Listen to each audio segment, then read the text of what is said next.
در پیشبرد قطع کرده شده است و آن چند روز پیش برای آموزش و رکت‌های ملی برای صورت ما وارد گردید.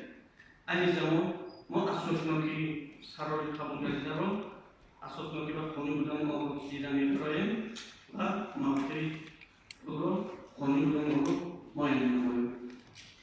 ماهیت قرار قبول شده از آن عبارت است که گویا در نتیجه کمبودی تکنیکی داشتن قسمت اداره